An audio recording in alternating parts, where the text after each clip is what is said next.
Hi everyone, my name is Brittany Murray and I'm a person living with psoriatic arthritis, and this was my first time attending ACR for the Go With Us program. The first thing I did today was attend a meeting with Tiffany, which really calmed my nerves and helped me find my voice today. It was really cool to start my day with new opportunities for psoriatic arthritis, which is near and dear to my heart. Next, I got the lay of the land from Tiffany on the convention center and found our booth. Running the booth with Vanessa was a lot of fun. We got to meet some cool people and we're interested in the JIA resources and the research database, but mostly people wanted the stress balls.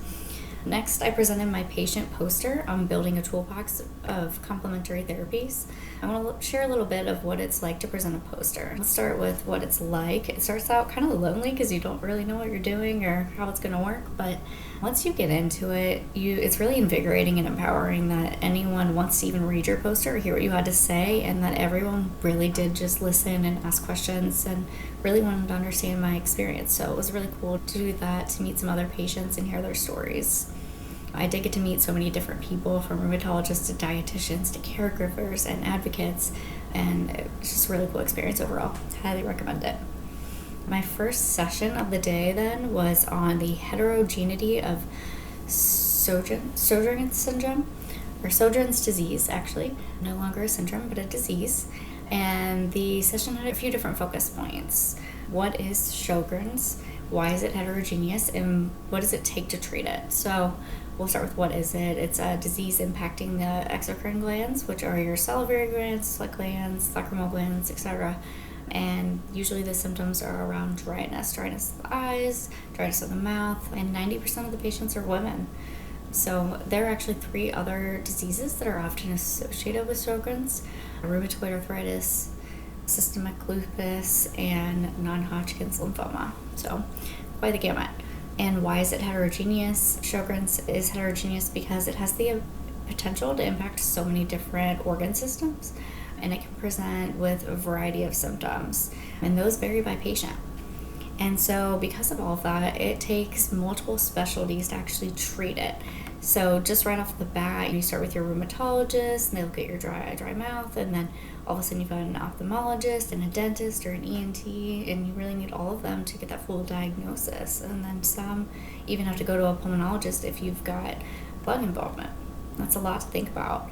And then at the very end of that session, we did get to hear from one of the VPs of the Sjögren's Foundation, and she actually has it, and she talked about how it took 14 years for her to get the right diagnosis. And so one of the things that she's focused on is shortening the time to diagnosis for patients with lupus. And the next session I went to was on a new treatment and trial for the response of Emapalumab in children and adults with macrophage activation syndrome and Still's disease. And the highlight of that one was that 75% of both the adult and pediatric patients showed rapid response by 8 weeks of the treatment, and they stayed in that responsive state even after the treatment was over. So that's huge for that community. And then next I went to a session on evidence-based nutrition, and they talked about omega-3s, blocking inflammatory pathways, and how if you're obese that you have more fatty tissue, which creates more macrophages and T cells, causing more inflammation. But I have 3 key takeaways for you for that one. One is they really recommend a custom nutrition session to personalize diets to you. You can always start with the key things like having a lot of colorful fruits and vegetables and low glycemic fibers and not adding extra sugar. But then second, they recommend that you journal out to find out exactly what is giving you symptoms versus trying the hot elimination diets that are out there, unnecessarily removing things and not really knowing what you're testing for. And then the third thing is trying culinary herbs instead of supplements, getting both the natural effects that you're trying to get from those herbs, but also the culinary benefit of added spice on your food. I'll post the link as well, but you can visit tiny.ucsf.edu /rheumnutrition for a website on how to start your nutrition journey, and it's built for patients.